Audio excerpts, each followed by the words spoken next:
सक्नुहुनेछ यो सबै देखिने जति मेरो हो भन्न त नमिल्ने हैन, अरूको कसको हो, तर अलैँची हो यो हुन चाहिँ। हेलो गाइज, गुड मर्निङ सबैजनालाई। Welcome back to my video. After long time पछाडि चाहिँ फेरि पनि म भिडियो बनाउँदैछु। सो कस्तो लाग्छ हेरेर प्रतिक्रिया दिन नभुल्नु होला। सो गाइज अहिले चाहिँ म बिहान 10 बजिसक्यो, भर्खर उठेको। अनि अब अहिले चाहिँ म फेरि उता लिङ्किम भन्ने गाउँतिर जाँदैछु। अब के कस्तो हुन्छ भिडियो हेर्दै जानु होला, बाटो के कस्तो। म चाहिँ फुङलिङ बजार कटेर चाहिँ अब चाहिँ हाम्रो पिच सकिसक्यो।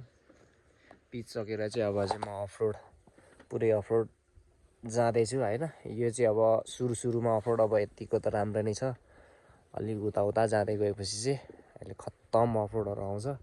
सो हेर्दै जानु होला। अहिले म चाहिँ यहाँ बजारबाट निस्किँदाखेरि चाहिँ ठ्याक्कै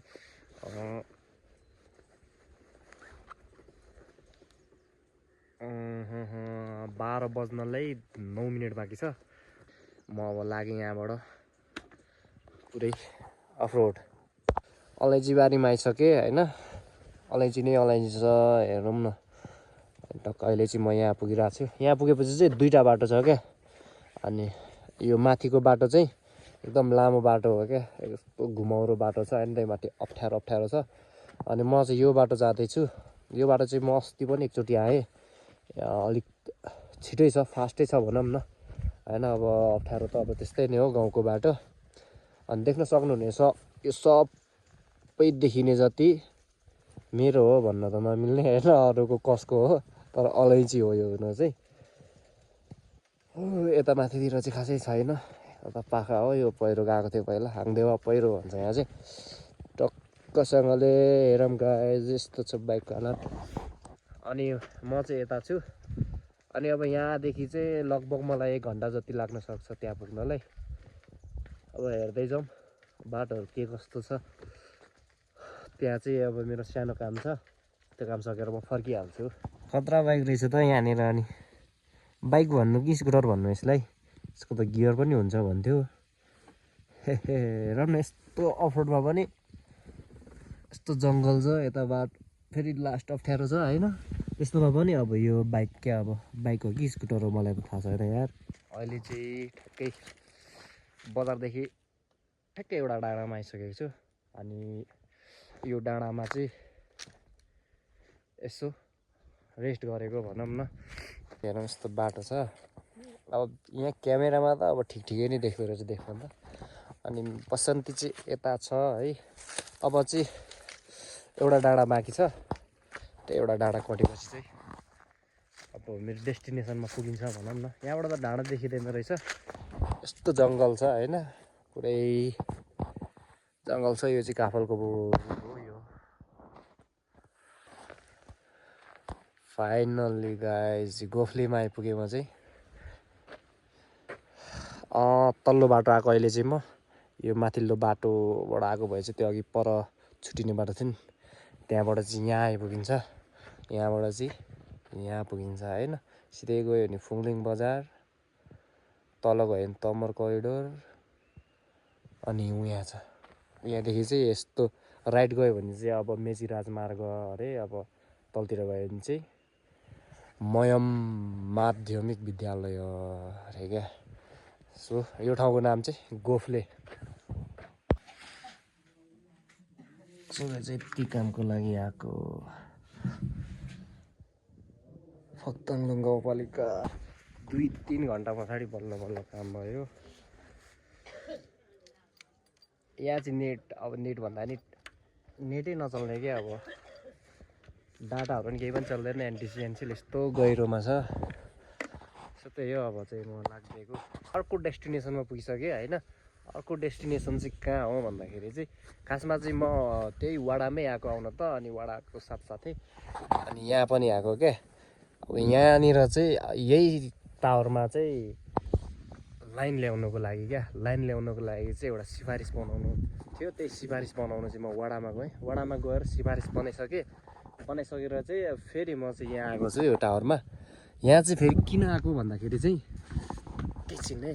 यहाँनिर चाहिँ अब अहिले त लाइन छैन होइन, अब वेदर यस्तो छ होइन, घामको हालत यस्तो छ होइन। घाम नलागेपछि त अब यहाँ सोलर छ, अनि सोलरको साथसाथै जेनेरेटर पनि छ क्या।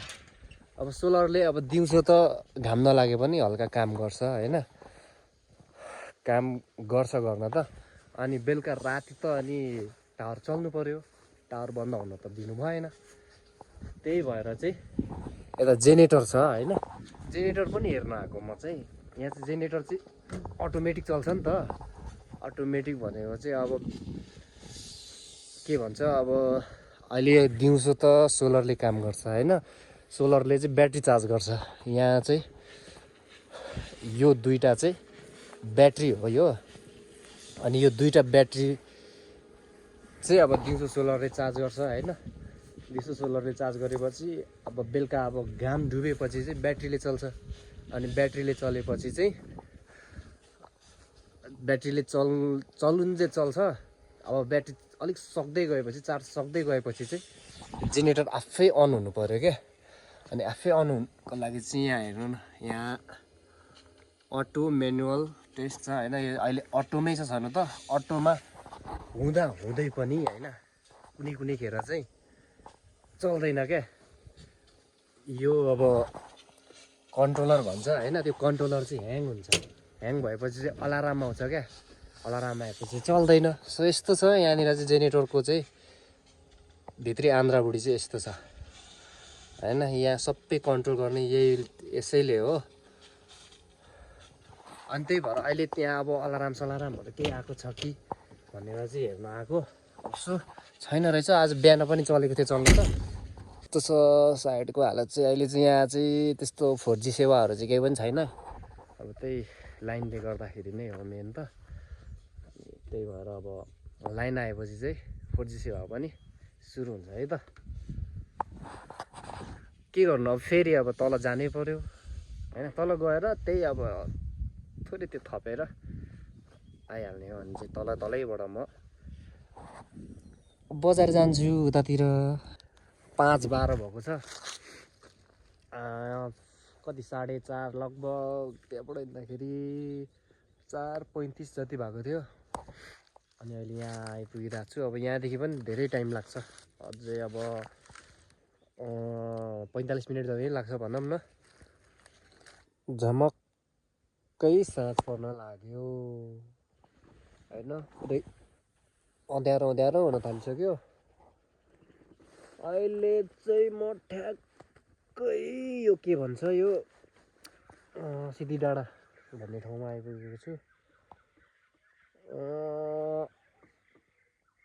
5:42 भएछ। अब चाहिँ यहाँदेखि 15 मिनट जति लाग्छ भनौँ न। ठ्याक्कै 6 बजी चाहिँ म बजार पुग्ने रहेछु भनेपछि 1.5 घन्टा लाग्यो है। सो त्यस्तै छ, बाटोको हालत यस्तो छ।